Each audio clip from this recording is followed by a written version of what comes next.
Hi, I'm Lila Lazarus, and if you're just tuning in, maybe it's because you're interested yourself in weight loss. Maybe you've tried every diet there is, and you know that diet and exercise is usually the best weight loss option, but it doesn't work for everyone. Sometimes you end up going on a diet and gaining even more weight in the end. You want results. You want to be able to look in the mirror and be proud. Some people, they just want to be able to get out of bed and walk. And for some, maybe just even standing up can be painful. There are a multitude of health effects if you are overweight. There is a safe and viable solution. Is there a chance for permanent weight loss for you? Maybe there is, and maybe it is surgery, minimally invasive surgery.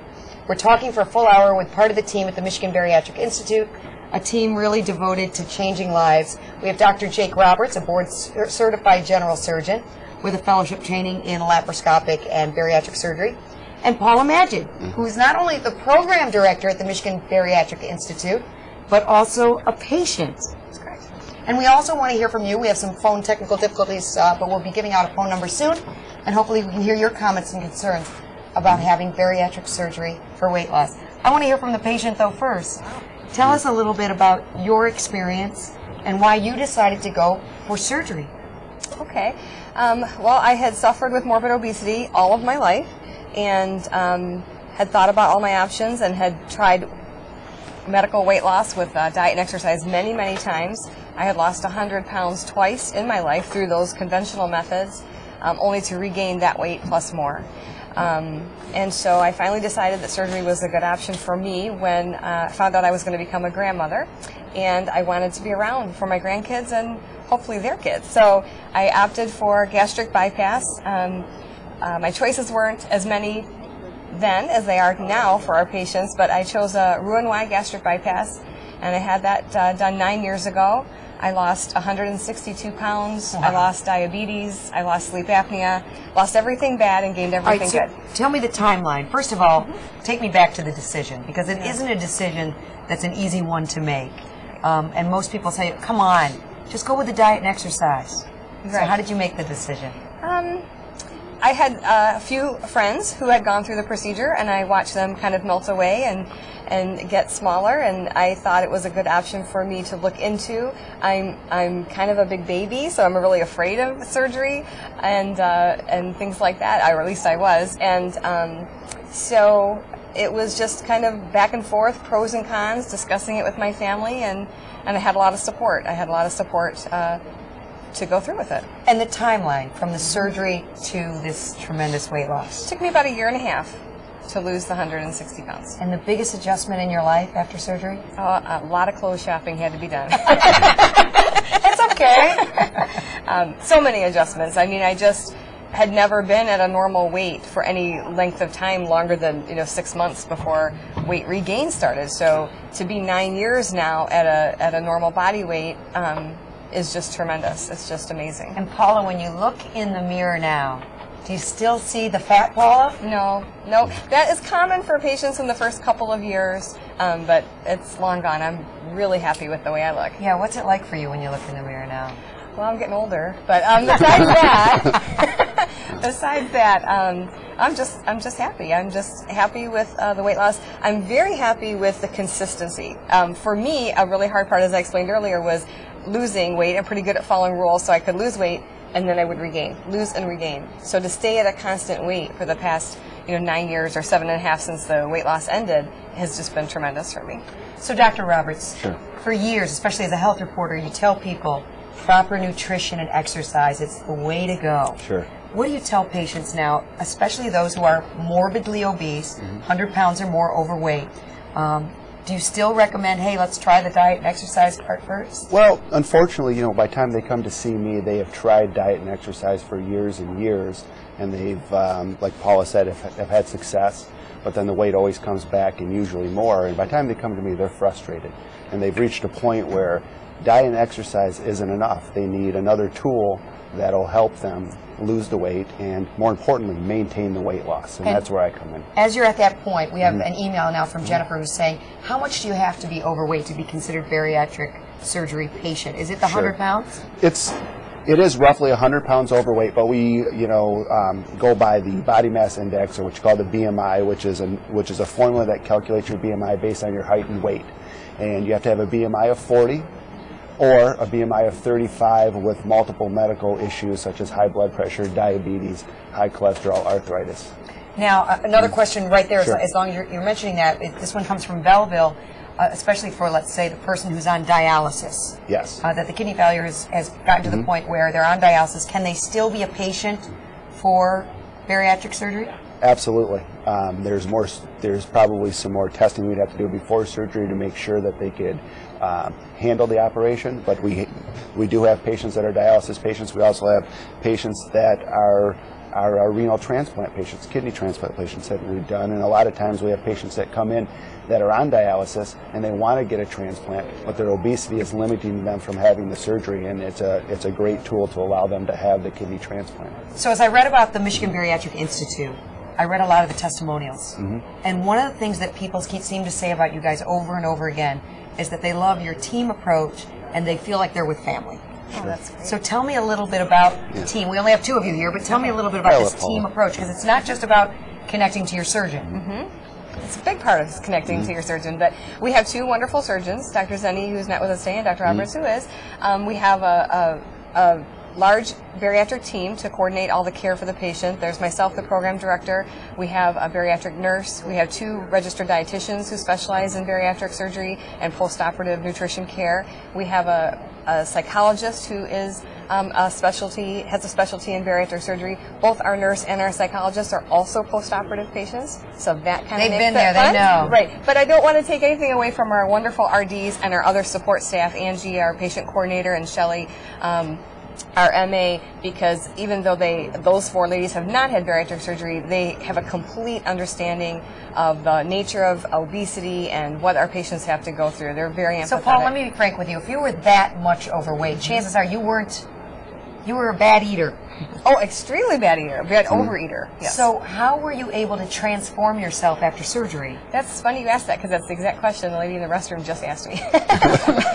But and it's a good question, and it's a question a lot of patients have, because again, they've tried so many times and failed so many times that they feel like, I'll go through this, big procedure of having this done, and I'm still going to be left with the same thing. And that is true to a certain extent, but many things happen with bariatric surgery, chemical changes that happen in the body that when the stomach is operated on, that change the way you feel about food, actually the way your body feels about food. So when you eat a very small amount of food after bariatric surgery because you've been caloric restricted by the surgery, that fills you up and you're comfortable, and it's kind of a new way of feeling about food. And so as you go through the months and years, particularly the first year after surgery, you change your relationship with food. Now that doesn't happen magically, that doesn't happen overnight. It does take time, and it's best done with support from your bariatric team, because there's a lot of parts to it, a lot of conceptual things that help patients to do that, and we offer all of that support. Our most successful patients are the ones that stay close to us so that we can help them through that process. You do have to transform. You have to leave those bad habits behind and gain new habits instead, new great habits with food and nutrition and exercise, but we'll help patients through that. It is really important. Nobody can really do this on their own. And what do you say to those patients who are 30 to 60 pounds overweight, who have fought it just as hard as those who are 130 pounds overweight, and want to do this kind of surgery? Well, right now there's a lot of research looking at lowering the BMI for patients, especially patients that have type 2 diabetes. Because we know that with type 2 diabetes, a little bit of weight loss can really get these people off of insulin and off of their diabetic medication.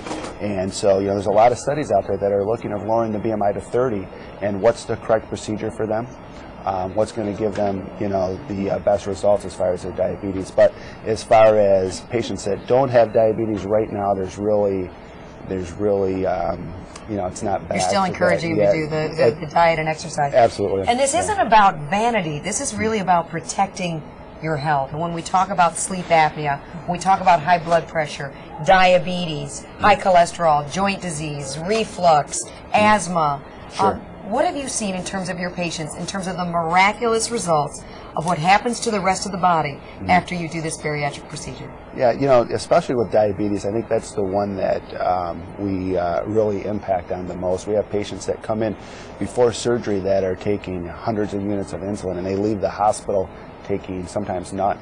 And we don't really know why that happens. It has something to do with bypassing the pancreas, and that's where a lot of research is at right now. But the complete resolution, or at least improvement in diabetes, high blood pressure, high cholesterol, asthma is really impressive. And we have a lot of patients we're able to get them off of their medications, and I think that's one of the biggest benefits of what we do. When we talk about this being minimally invasive, which is usually the most exciting part for the patient, because like you, people are scared of surgery. They don't like the idea, but they want results. Now, you do this in several different ways. There isn't just one laparoscopic bariatric surgery. Right. Tell us about the different procedures, because, for example, with the most frequently performed surgery, which, of course, is the laparoscopic gastric bypass, more than 150,000 people a year going through that. Take us through that procedure first. Sure, and it is. That's considered the gold standard weight loss surgery still in this country and probably in the world. We've been doing it the longest. We've been doing it laparoscopically in this country since the early 90s. And basically that procedure involves making 5 or 6 small incisions on the abdomen. We then insufflate or blow the abdomen up with air, and we place our camera into the abdomen, and we operate on the TV screen in front of us, basically, with specialized instruments. And what we do is we divide the stomach in a manner that leaves you with a small pouch, or a new stomach, that holds about the size of a golf ball. We then have to reroute the intestine to accommodate this upper pouch that we've created. So in the end, you're left with a small pouch, holds about the size of a golf ball, and then we've also bypassed about, a third of your small intestine. So the weight loss comes in twofold. One from the restriction from the upper pouch, as well as the calories that you do consume. Not all of them are being absorbed because a portion of the intestine is bypassed. What happens if somebody overeats? Overeats early on. If you overeat, you're going to be in severe pain. That's why, coming to a program like ours where, we educate the patients before surgery and after surgery about that. And overeating early on is very uncomfortable for them. Does that happen a lot, though? I have to think, after a lifetime of overeating, it's hard to have surgery, and then all of a sudden you're stuck. Yeah, I think what happens is that, especially in this country, we're used to eating very fast. And big. And so early on they forget that they had the surgery sometimes, so they won't. Just once. You did? What was it like? I revisit once. So. I'm sorry. No, go ahead. It's you don't go right back to food after surgery. There's a very modified diet for quite a long time, so people are on liquids for a few weeks and soft foods for a week, and we gradually introduce food back in.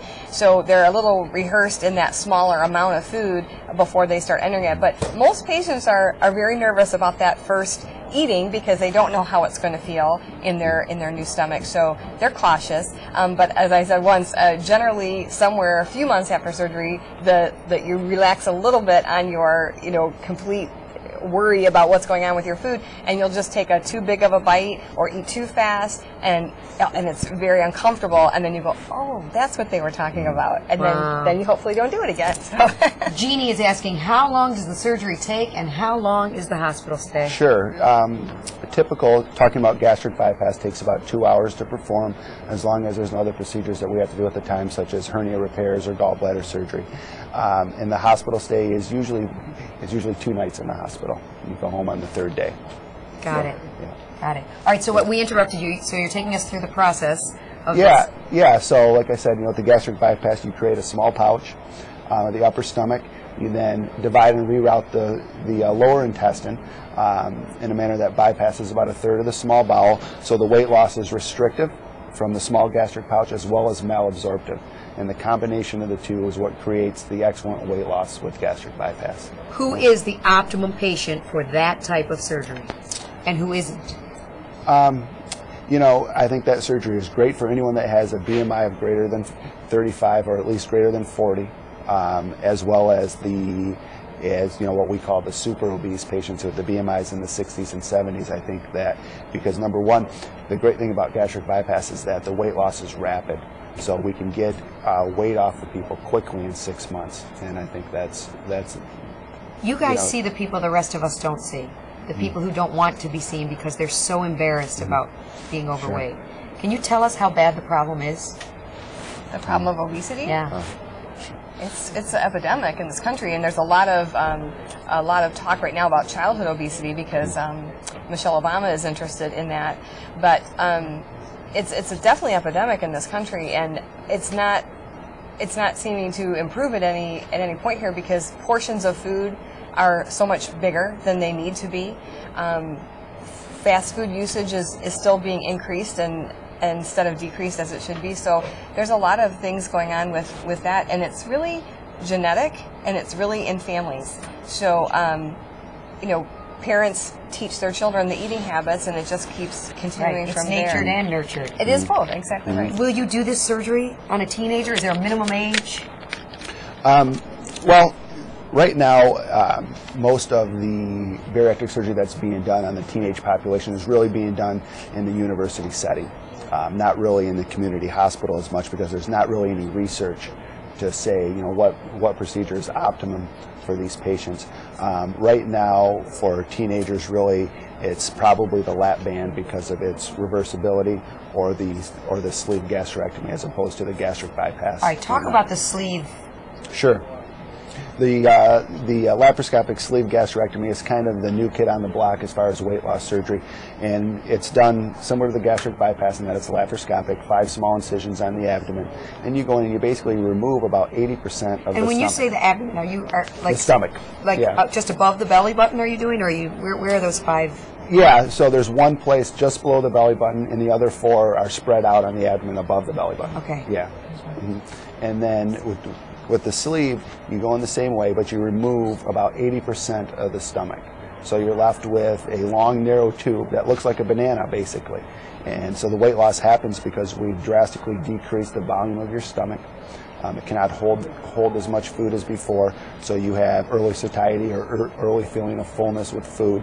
And also there's one of the great effects of the sleeve is loss of appetite.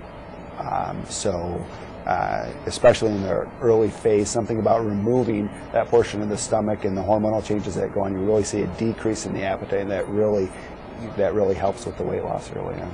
And before we get to the third surgery, talk to me for a moment about the skin.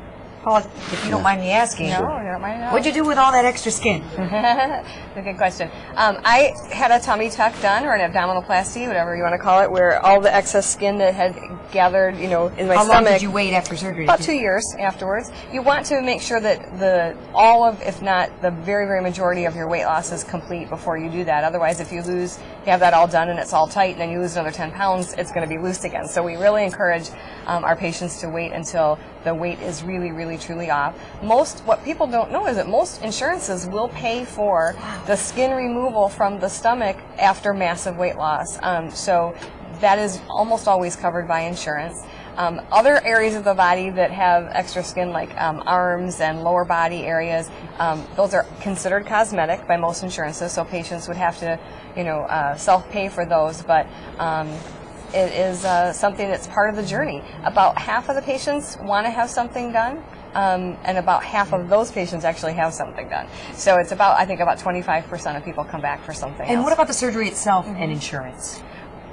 Almost always universally covered by insurance policies. There are a few exceptions to that rule, but because the insurance companies are really acknowledging the health benefits afterwards are so tremendous. Especially in this area, Blue Cross Blue Shield of Michigan is a huge provider, and they have come so far in their understanding of bariatric surgery and its benefits, and how in the long run it is actually, not only saving lives drastically, but saving money for the insurance company and for the patient as well, because they're off medications and they don't have the health conditions anymore. So they have come a long way, as have the other carriers in the area as well. All right, so another procedure would be the adjustable gastric banding. Correct. What's that? That is what we call a restrictive procedure, and it involves going in laparoscopically with the small incisions that I described before. But here's what we're doing is we're placing a silicone band around the neck of the stomach, right where the esophagus meets the stomach. We place a silicone band that's then connected to a tube that sits underneath the skin on the abdominal wall. 4 to 6 weeks after surgery, we can inject saline into that little port, which then fills up the balloons that are sitting in that silicone band. And the idea is to adjust this band every 4 to 6 weeks until it's adjusted to a point where the patient has enough restriction that a small meal makes them feel full and keeps them full till it's time to eat again every 4 to 6 hours. And you don't want it too tight, obviously. You could think what could happen if it was too tight. and too loose. So, you know, it's just a matter of getting it adjusted appropriately. It's a great option for people that just have a hard time with the idea of having their intestine cut and divided, because there's no cutting or dividing. It's just, you just place the band. Food travels the same way it did before. You do such a great job of explaining this. Yeah. If you're just tuning in, we're talking with the Michigan Bariatric Institute. It's all about this option of minimally invasive bariatric surgery for permanent weight loss. We have Dr. Jake Roberts and we have Paula Magid. Now, even though we keep saying diet and exercise, great first option, but for the people that we're talking about who are more than 100 pounds overweight, they've tried every diet. Sure. Exercise isn't happening at this point with more than 100 pounds. Right. Correct. What would you say to people when they say, come on, just get out and exercise? Oh, plenty of people said that to me. Plenty of people said that to me. But when you're carrying 100 plus pounds of extra weight on your frame, the pressure on joints is incredible. And even a very short walk down the street to your car, what have you, usually put so much pressure on hips and knees that it's painful. And so people aren't going to do things that are painful. And so exercise is very nearly impossible for most people with more than 100 pounds extra. Are you exercising now? Oh, yeah. I love that. What do you do? What do you do? I go to the gym a couple times a week. I have a trainer. Hi, trainer. Hopefully she's watching. I bike ride, I walk, I take jazzercise courses, I do lots of different things. I get bored easy, so I do all kinds of different stuff. That's fabulous. So here's an interesting question. After the surgery, this comes from Melissa, after the surgery, can you re-stretch out your stomach? So are these procedures reversible?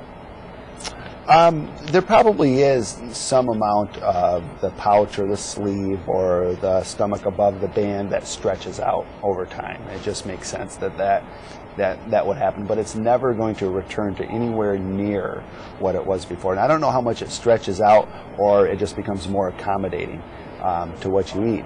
So you're always going to have that tool that makes you feel full early with a meal. It may be more accommodating and allow you to eat more, so it would be easier for you to fall into bad habits again. But hopefully by that time that it becomes more accommodating, there's been some behavioral changes and lifestyle changes that you're not going to fall back into those habits. But there is, obviously with anything, nothing's 100%. It is a tool, and you can fail and you can regain weight after all these surgeries. More questions from the Michigan Bariatric Institute. This one comes from Sally in Canton. Is there a support group through the hospital that can help me on my journey, not just after the operation, but before the operation? That is such a good question. We have a number of different things that happen before and after bariatric surgery. Some of them are mandatory as part of going through our program, and some of them are the patient's choice if they want to do. Before surgery, we encourage the patients to attend our post-operative support group so they can talk with people who have had the surgery done, especially with Dr. Roberts and Dr. Zenny, so that they can get their patient perspective of what's going on. But pre-operatively, we meet as a group and we call it a pre-surgical education group, and our nurse and registered dietitian teach those classes, and it's everybody getting ready for surgery in a particular month meet together, and that is a form of support. But there's so much education imparted, and they get a program manual that gives them step by step, week by week, exact directions of what they need to follow at home, and that's just to support what we give them live and one-to-one, but so they have something, a support tool at home. We have afterwards a very active support group, one at St. Mary Mercy in Livonia and one at St. Joseph Mercy in Oakland. We have a topic or a theme every month, guest speakers. Sometimes we actually just have an exercise speaker and then we get up and exercise. We do all different things because I tell patients this all the time. We spend so much time, energy, thought process getting ready to meet Dr. Roberts in the operating room, and even though that's what the patient focuses on, that's day one. Then they have to live the rest of their whole life as a successful bariatric patient, which is what we want for them. And so we have to continue educating the patient all the way through. In our regular follow-up appointments, every time a patient comes in after surgery, they meet with their surgeon, and they also meet one-on-one with an RD every time they come in, which is 5 to 6 times in the first year after surgery, more frequently for a lap band because of those adjustments that Dr. Roberts mentioned. And then we have some other classes that we offer at Michigan Bariatric Institute too, which are a back on track class that a person has to be out at least 18 months, 2 years, and if they do find themselves starting to fall into some bad habits come quick to back on track, and we reteach and retool and get a person back on track with that. And we're just starting, actually next week, a stay on track class, so that we have, it's for new patients out that are about 6 months after surgery, because that's a time where you could turn either corner at 6 months. You've really lived with your new anatomy for a little while. Your weight loss is very rapid and coming off, but we want to head off some of the bad habits early on and provide more education. Talk a little bit about those bad habits. Like, what is it that would constitute failure, and what percentage of patients really end up in that bracket? Yeah. Well, we can talk about, what's the weight loss that you get with these procedures. The weight loss for a gastric bypass on average is about 75% of their excess body weight. So if a patient's 100 pounds overweight, they would lose approximately 75 pounds at a year. Mm-hmm. It's about the same for the sleeve and a little bit less for the band, around 50 to 60% for the band. So failure would be for them to regain a significant amount of weight, maybe 25, 30% of their excess weight. And usually it's because, like Paul says, they fall into bad habits. They're eating foods that are high in calorie and low in nutrition. So if you have a gastric bypass or a sleeve and you're consuming high calorie liquids, things like that, it's not going to give them any sense of fullness or any resistance. They can really increase their calorie count and regain the weight. Right. So. All right, so let's get to another email. This one comes from Farmington Hills, and it's an interesting question, because the most difficult part of this isn't really the surgery, it's making the decision whether or not you should have the surgery. Right. So this person from Farmington Hills is asking, do you recommend dietitian and nutritional counseling prior to even recommending this surgery?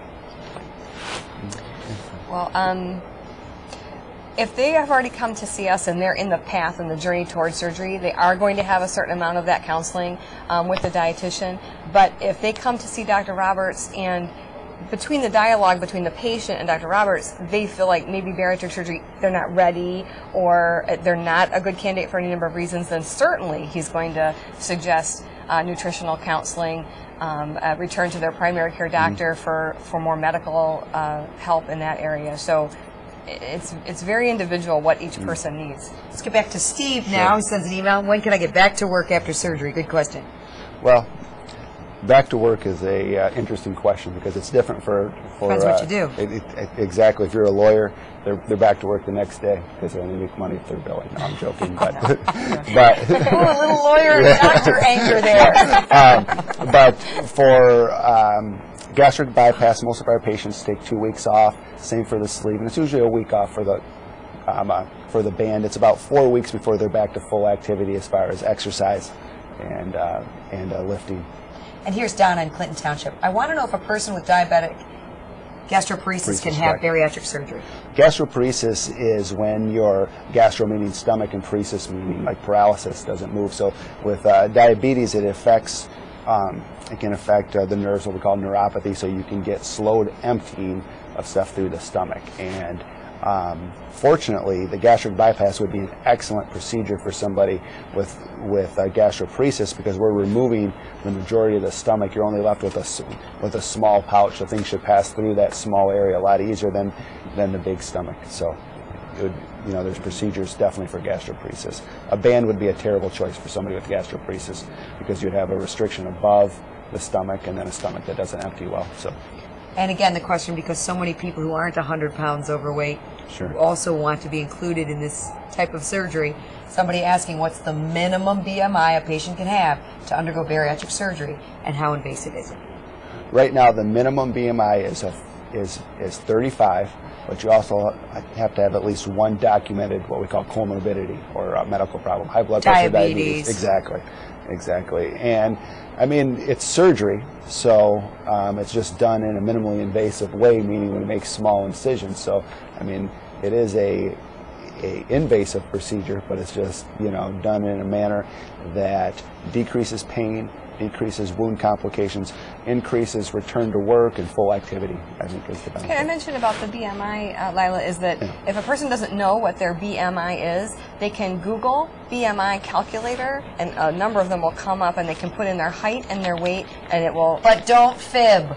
Yeah, right, exactly, that won't work. It will give them produce a number that will show their body mass index. All right, so we've gone through the 3 possible laparoscopic procedures, the gastric bypass, the sleeve gastrectomy, and the adjustable gastric banding, right? So now we have a patient asking, can a person have the sleeve after having lap band to lose additional weight? Yes. One of the things, since bariatric surgery has been done a long time in this country, so we have a lot of patients that have had procedures before, and maybe for some reason they haven't done well with the lap band, or maybe they're having issues with the lap band and it needs to be removed, but they still have the problem of obesity. We convert lap band patients to both gastric bypass and to sleeve. It can be done at the same time. Sometimes it has to be done on remove the band first and then come back at a later date for the surgery, so it's based on the case. And sometimes getting approval can be an issue with the insurances, but we're usually able to get it accomplished. I'm going to give you some factoids, and you can just confirm or comment, or I'm sure you'll have interesting things to say. The gastric bypass results in the most weight loss, and patients on average lose 70% of their excess body weight. Correct. And what's the key to success on that? Is it that it's a patient who's in tune with the team, doing all the things you guys are saying, or are most average patients going to have that kind of weight loss?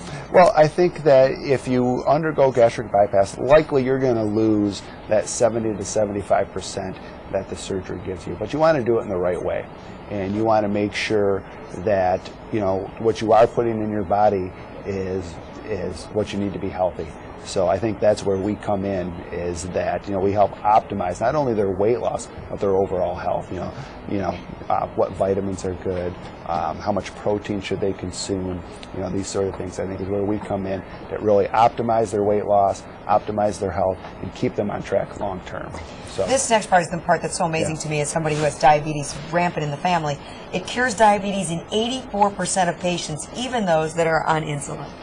That's true. It's remarkable. Yeah, I think that's one of the so we have a patient early on that had diabetes that took 6 injections of insulin over 150 units a day for a long time, and he was a pretty bad diabetic, and he never, like the one Dr. Roberts said, he never took another unit of insulin after waking up from surgery. He was immediately cured of that degree of diabetes, and he changed all of his diabetes products in for Harley. Wow! All right, and as a Harley rider, I can appreciate that. Now, one of the side effects of being overweight in general, of course, is sleep apnea, which can have a whole host of side effects in itself, because you're waking up dozens of times a night, and it can be a very violent thing. I mean, you actually stop breathing multiple times in a night. But after this surgery, sleep apnea is resolved in nearly 87% of patients. Yeah. It's remarkable. It is, and they do, that's one of a lot of our patients are on the machines at night to help them sleep, and 6 months after surgery they no longer have to use that. And like you said, there's a lot of issues with sleep apnea. It's not just the waking up at night when you can't catch your breath, but eventually it can cause damage to the heart. High blood pressure and reflux disease eliminated in nearly 75% of patients, and that means they're getting off a lot of medication too. Absolutely. Yeah. And joint disease resolved in 40%. So a whole host of health improvements that go along with losing weight, which most people just want because they want to look good. All right. Sarah, you have a liver problem and you were denied surgery. She's on line 1. Let's check it out. Hi, Sarah. Sarah, you with us?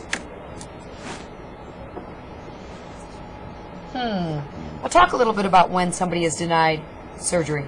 Yeah, obviously every case is different, and I would have to review Sarah's medical history and define exactly what type of liver problem she has. One of the biggest issues that we see with the liver, with the overweight, is something that we call fatty liver, or non-alcoholic steatohepatitis, is when fatty liver causes damage to the liver. It becomes inflamed, and 20% of those patients that have NASH, or non-alcoholic steatohepatitis, can go on to liver failure and require a liver transplant. And there's many studies out there that show that weight loss will result in an improvement of the liver function and basically resolve steatohepatitis or fatty liver.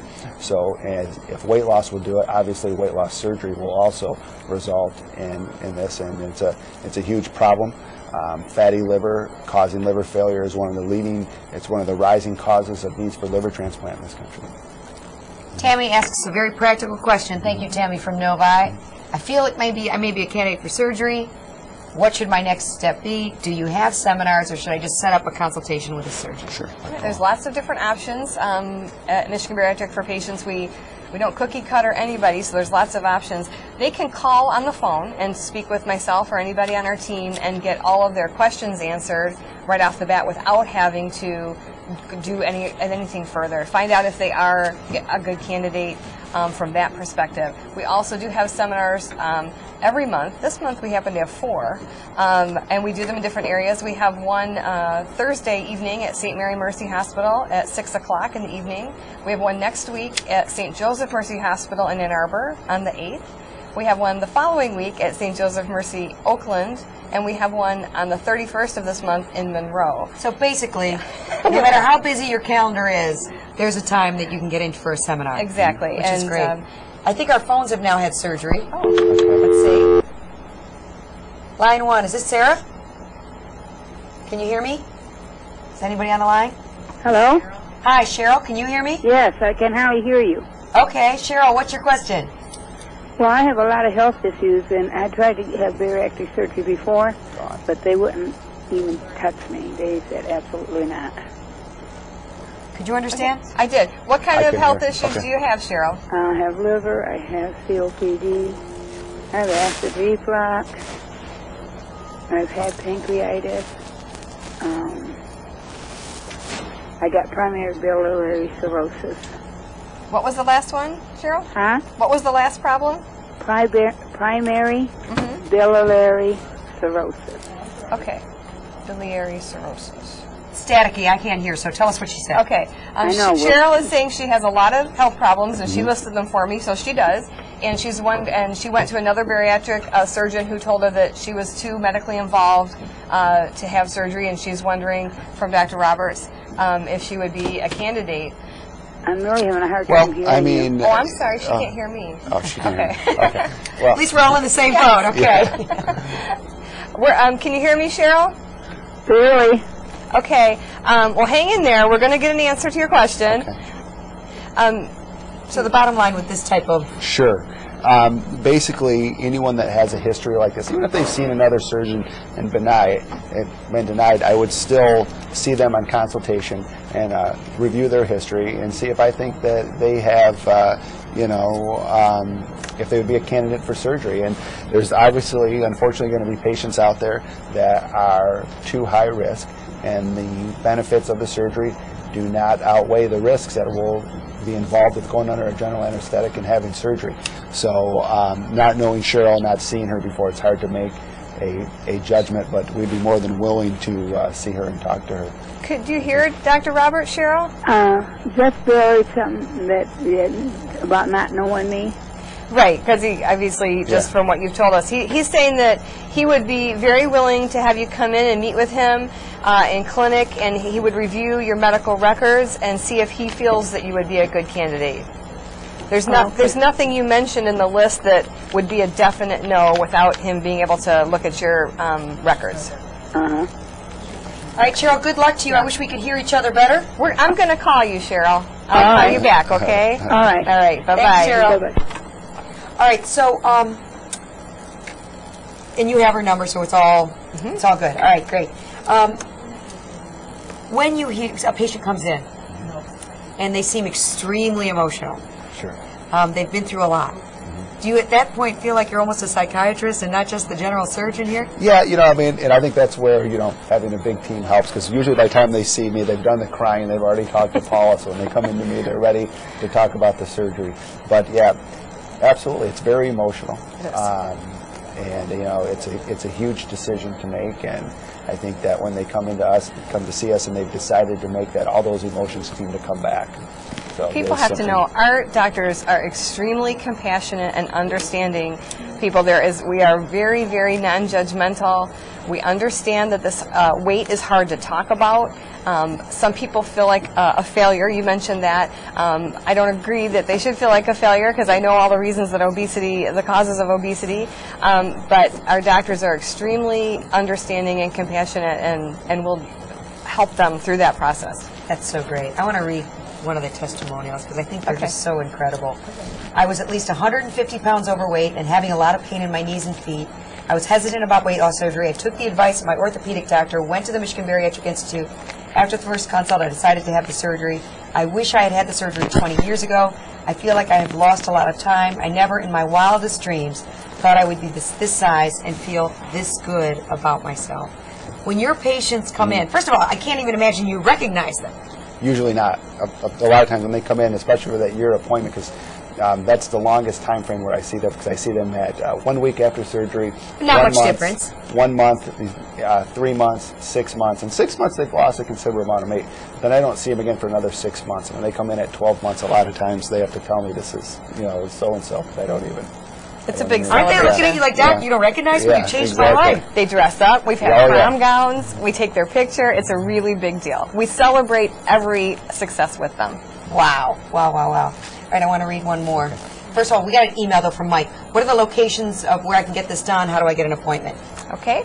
Michigan Bariatric Institute is located at St. Mary Mercy Hospital in Livonia, and we have a second location at St. Joseph Mercy Oakland in Pontiac. I don't know if our number is running on the screen. 877-Y-WAIT, WHYWEIGT.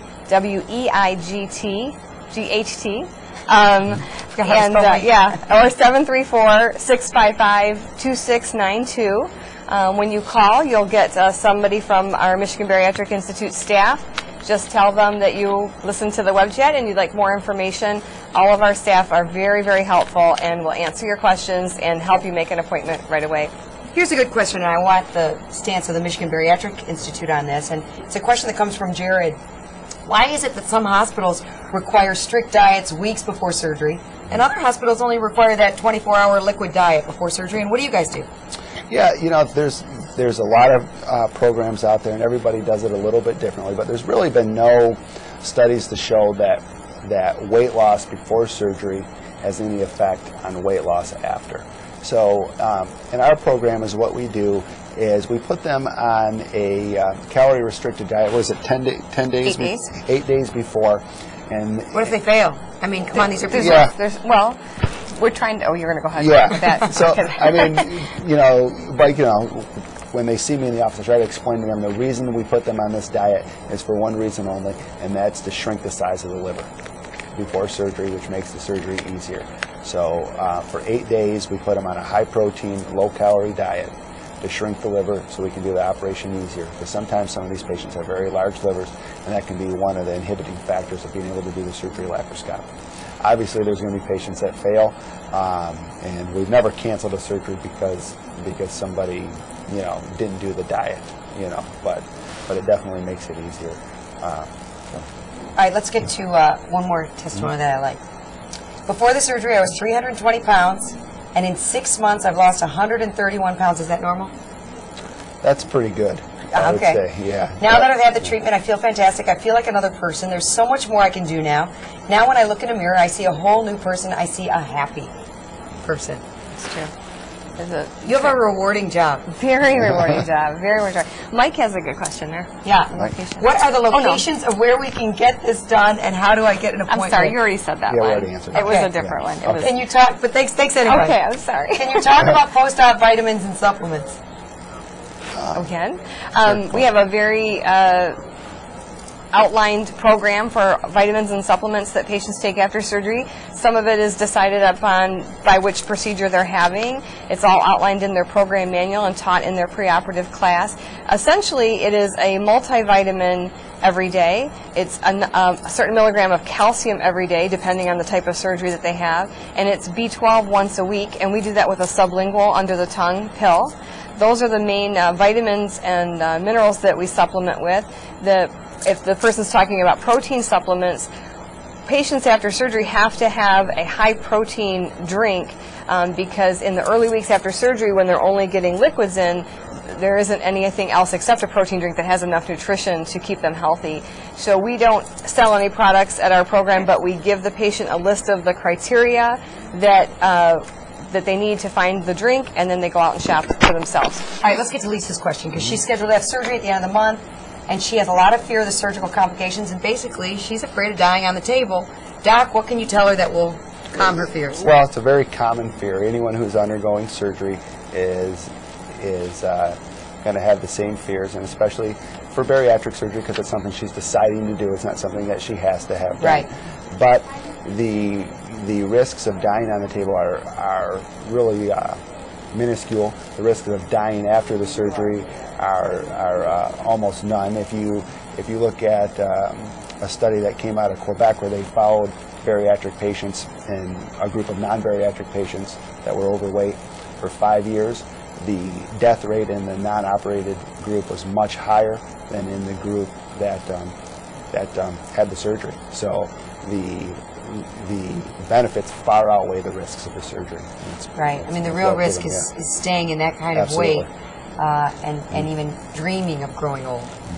The biggest myth about bariatric surgery, what would you say? Oh, that it's the easy way out. Yeah. Number one thing patients tell, I don't want to be here because people tell me I'm taking the easy way out, to which I say, having lived with it for 9 years, it's anything but the easy way out. It still requires a lot of dedication and work, exercise, being very focused on your nutrition in order to be successful. But I'll say it again, the tool of having the bariatric surgery inside of you makes all the difference. We failed many times prior to surgery, and after surgery, it feels different inside your body. Your relationship with food changes, and it's not the easy way out. It is still a lot of work. All right, let's get to another question, which is, how do you prevent the formation of gallstones afterwards and some of the other side effects that might happen?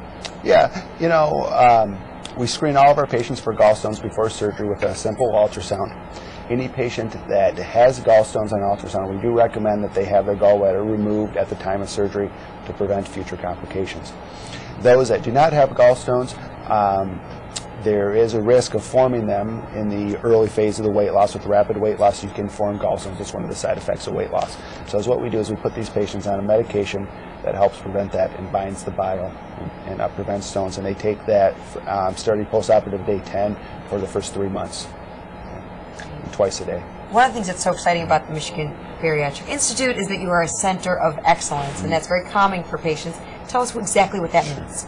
Okay. Center of Excellence is a designation that is awarded by our governing body, which is the American Society for Metabolic and Bariatric Surgery. There's a lot of preparation for inspection and an audit, a chart audit that is done at the time of the inspection, where you have to have everything in place in your facility, in your doctor's practice, in the facility of the hospital, in the operating room, everything that is designed for the comfort and safety, most importantly, of a bariatric patient. And so it means that the doctors have gone under scrutiny to make sure that their surgery is top level, top drawer, and also that we have everything in the hospital, the right kinds of beds, the right kinds of chairs, the right kind of operating table, all of those kinds of things for patients of size. It also means that we do sensitivity training throughout our entire hospital about obesity and the causes and the suffering that patients have from obesity. We do many things to meet the criteria to be designated a Center of Excellence. And we achieved that in September of 2008. It's good for 3 years, so our reinspection is coming up later this year, and we're terribly excited about it. Now, we have plenty of patients who are talking to us who are considering this surgery. Wow. Here's Tamar from Flint. Oh, this is nice. Wow. Paula and Dr. Roberts changed my world. I was a size 24, got winded going up the stairs, couldn't keep up with my 4-year-old. I'm a size 12, and I feel and look great. My question is about alcohol consumption. What is your position on alcohol post-surgery? Well, we strongly recommend that no alcohol is consumed for the first 6 months after surgery. It's calories that you don't need, number one. I think that's the most important thing, is the is the calories you get from alcohol. Also, things that are carbonated, such as beer, will cause you a lot of discomfort, and our patients are on basically zero carbonation for the first 6 months, and so that's a big one. And also with the gastric bypass and the sleeve, it can be ulcer forming to the small bowel and to the stomach. But you know, once a patient's 6 months out, you know, we tell them it's fine to have a glass of wine with dinner. You know, you gotta love a patient who says, "I look great." Yeah, exactly. I want to say thank you. Thanks, Tamar. Yeah, so it's like anybody else. We love you too. Once they're 6 months to a year out, as long as it's not in excess, it's fine. All right. So what I started to say is there's so many patients who are deciding whether or not to go through with this, and there are two decisions here because it's not just whether or not I'm going to do it; it's where am I going to do it. Now, not only being a surgeon at the Bariatric Institute, but you've studied in other places as well. Why should somebody choose the Michigan Bariatric Institute? Well, I think it's everything that we've been talking about. It's a complete program. We take you from the preoperative phase and to the and we want you to stay with us for the rest of your life. And I think that the tools we have, as far as the dietitians, Paula, the supervisor, and nurse, that we're able to deliver the whole package. Even though you might not recognize them after a year when they come in. Yeah. All right, let's get to Joyce from Saline. Do you perform the gastric sleeve, which we know you do? Right. When is this the appropriate surgery to choose? Well, basically, when you come in for your consultation, you meet with Paula, and then you meet with myself, and we discuss all the different types of weight loss surgeries, and we come up with what surgery is best for you. And I always have a recommendation, and sometimes the sleeve is, I feel, the appropriate operation based on the patient's medical issues, what type of medications they take, these sort of things. But the sleeve is not for everybody. The gastric bypass is not for everybody. There's no, there's not just one surgery that we think fits everybody. So it's really individual. Talk about some of the multiple surgeries you can do at one time, because we talked about the gallbladder and hernia repair. Sure. What other things can be done right at the same time? Yeah, obviously the gallbladder, probably 20% of the patients that we do surgery on, we do take the gallbladder out at the time of surgery. A lot of our patients are coming having had previous surgeries, and they have what's known as an incisional hernia, where the incision is opened up and they have a bulge, and we fix those at the time of surgery. Sometimes we have to use a screen or a mesh to do so. We often do liver biopsies at the time of surgery, and that's pretty much the extent of the or remove a band, convert it to a gastric bypass, convert it to a sleeve. So. If I ask you a really frank question, you guys will be honest, right? Yeah. What is, for these patients who are interested, the worst part of this surgery? We probably have different answers. Well, I think the worst part of the surgery is the unknown, fear of the unknown. What's it going to feel like? How much pain am I going to be in? When am I going to be able to go back to work? When am I going to feel like Tamar after surgery?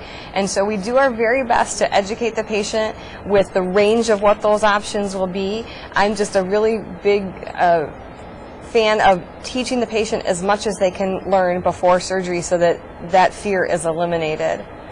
I think that's... What would you say, Doc? I would say it's probably the post-operative pain that they experience immediately after surgery for the first day or two in the hospital. It does get better, but definitely, that first day, sometimes there's a little bit of buyer's remorse when they're, having the discomfort of surgery. So, why did I do this? But when I see them at 10 days in the office, they've already changed, their tune on that. They're not taking any pain medication. They feel good. So. And since you're on the front lines, and I know you take a lot of this for granted because you see these patients all the time, but on the front lines, can you give us a few examples, a few anecdotes of patients who come in and lives that have been changed? Oh, so many. So many. But I should have thought of that before I sat down. I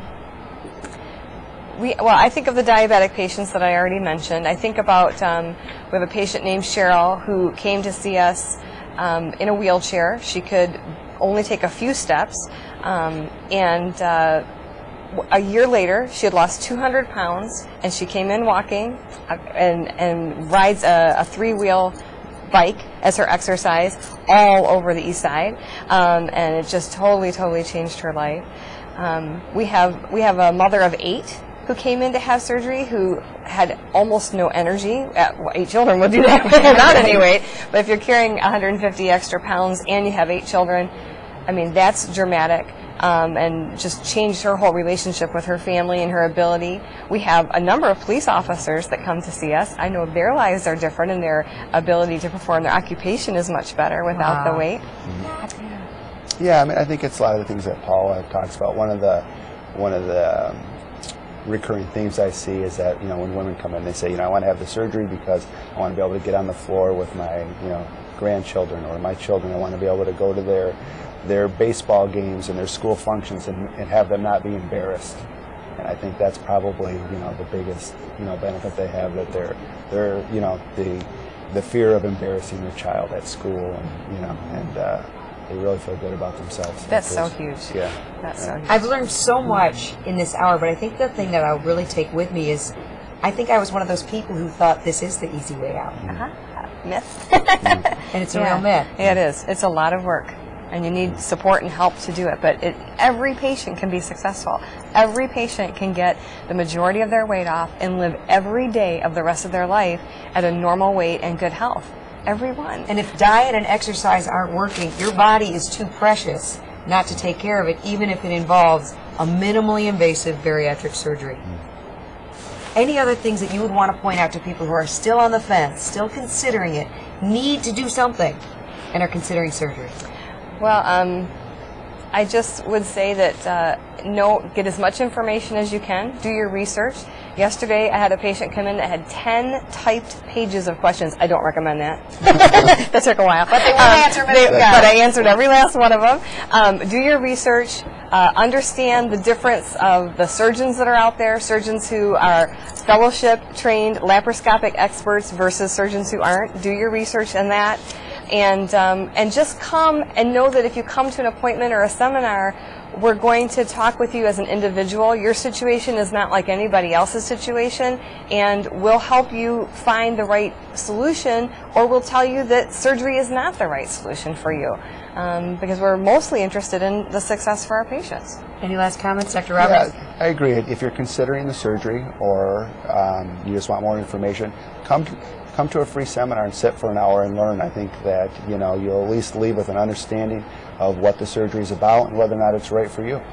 You have one life. You got to make sure you're living it. If weight loss is something you failed at over and over again, maybe it's time for a new approach. Thank you to Dr. Jake Roberts. Thank you to Paula Magid Thank you. from the Michigan Bariatric Institute, and thank you for watching.